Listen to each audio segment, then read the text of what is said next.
Welcome to the Deep Dive. Today we're diving into the world of semiconductors, those tiny but super important components that power pretty much every electronic device we use. You might be prepping for a meeting, brushing up on some physics, or maybe just curious about what makes your smartphone tick.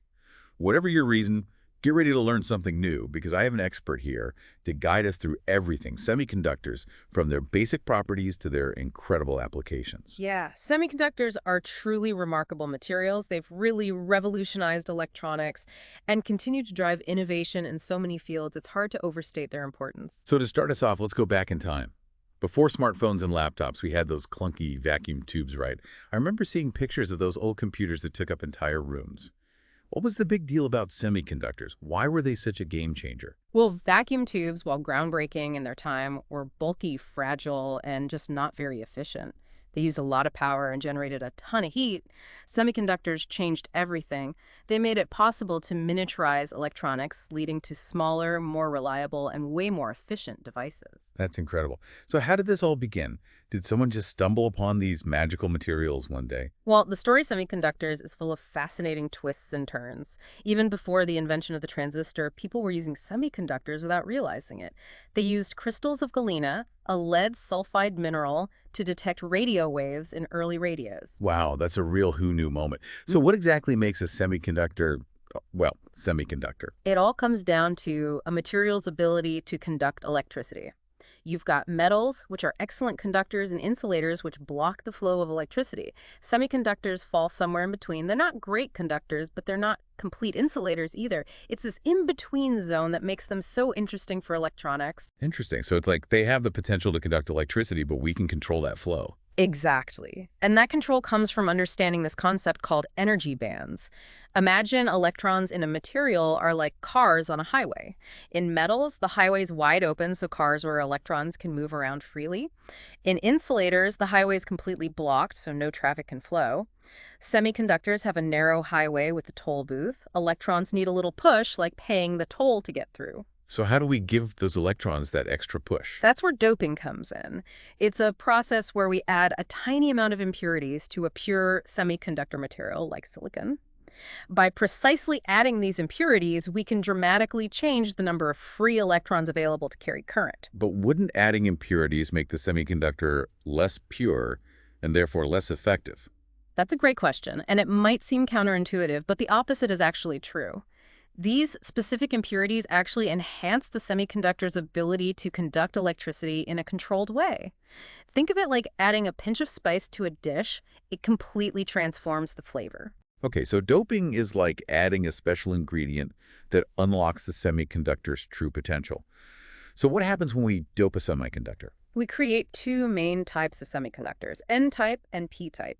In N-type, we add impurities that donate extra electrons, making it easier for current to flow.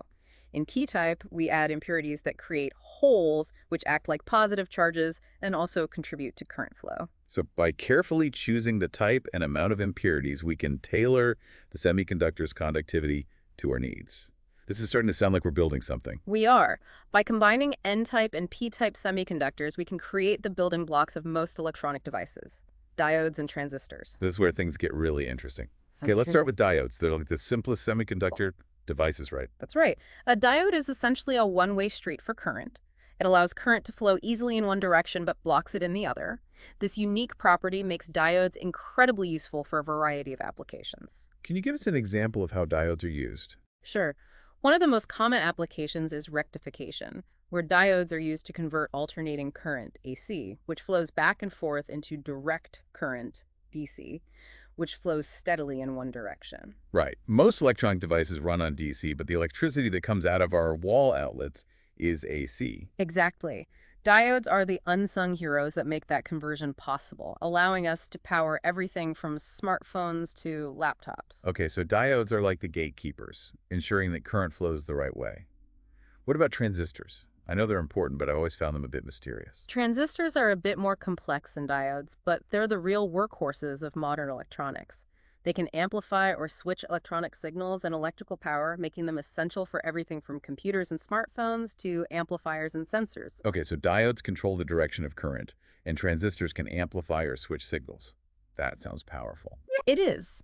Think of a transistor as a gate that controls the flow of current between 2 points based on a signal applied to a third point. It's like a faucet where you can adjust the flow of water by turning the handle. So transistors give us even more control over electricity, allowing us to manipulate signals in sophisticated ways.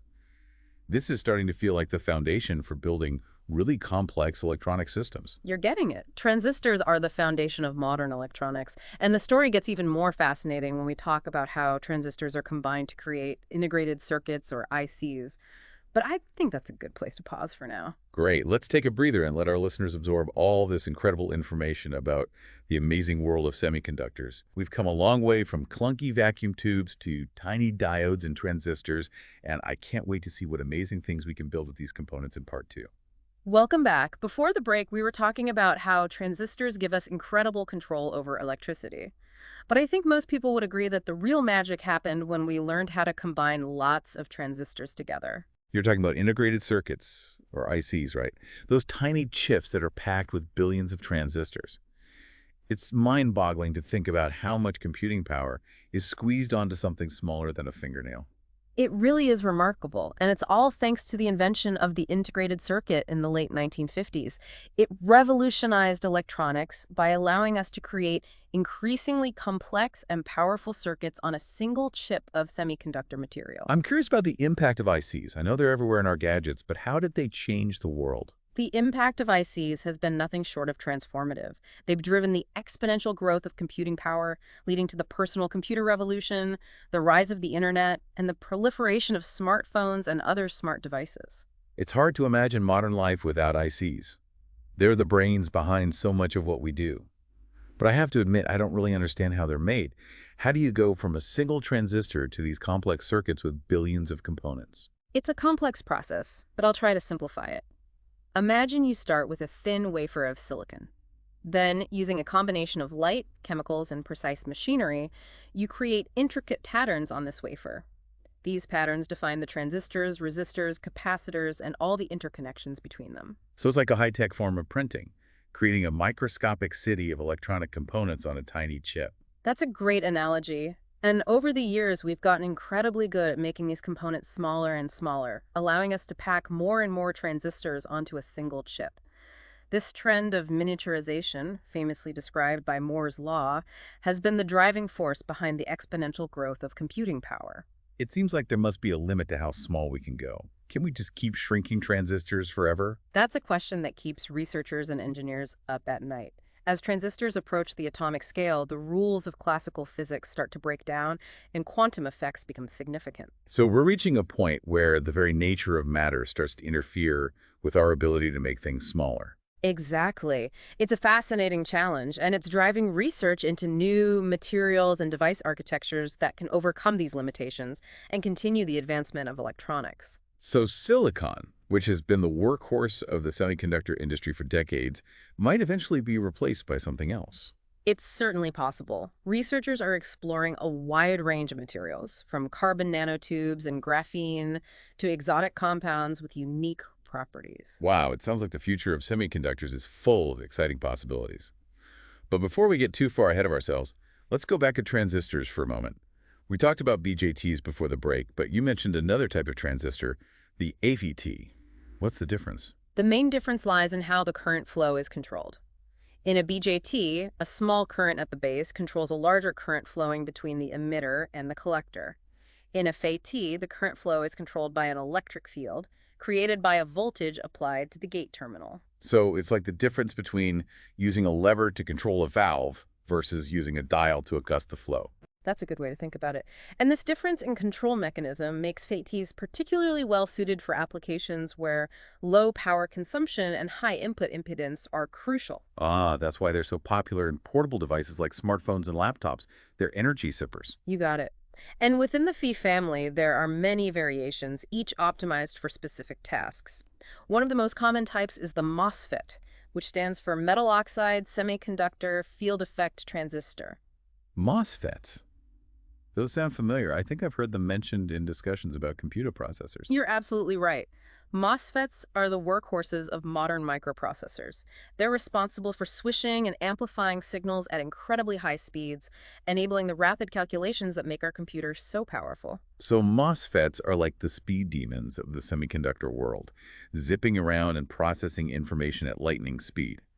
This is all starting to make sense now. We've got diodes controlling the direction of current flow, BJTs and FETs acting as amplifiers and switches, and all these components coming together to form incredibly complex integrated circuits. And it doesn't stop there. There are even more specialized semiconductor devices out there, each with its own unique properties and applications. Like what? Tell me more. I'm eager to expand my semiconductor vocabulary. Well, for instance, there's a device called a thyristor, which is a four-layer semiconductor device that acts like a latching switch.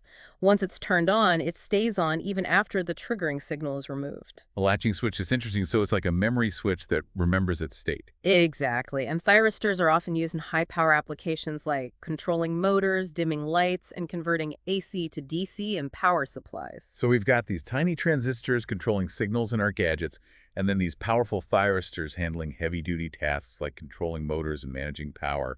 What a diverse cast of characters. And the diversity doesn't end there. There are integrated circuits, or ICs, designed for specific functions, such as amplifying audio signals, processing images, and storing data. All right, those specialized ICs are like the organs in an electronic system, each performing a vital function. Precisely. And with the continuous advancement of semiconductor technology, we're seeing even more specialized and integrated devices emerge. For instance, there are microcontrollers, which are essentially tiny computers on a chip capable of controlling complex systems. It's incredible to think about how far we've come from those early room-sized computers to these microscopic marvels that can fit on the tip of your finger. It's truly remarkable how much innovation has been packed into these tiny devices. And as we move towards an increasingly interconnected and intelligent world, the role of semiconductors will only become more prominent. So what does all this mean for us, the curious listeners, eager to make sense of this complex world? It means that understanding semiconductors is no longer just a matter of technical curiosity. It's becoming essential for informed citizenship in an era where technology is rapidly transforming every aspect of our lives. It's like learning a new language, the language of the digital age. And just like any language, it takes time and effort to master. But the rewards are immense by understanding how semiconductors work. We can better appreciate the capabilities and limitations of technology, make informed decisions about its use, and perhaps even inspire the next generation of innovators to push the boundaries of what's possible. This has been an incredible journey.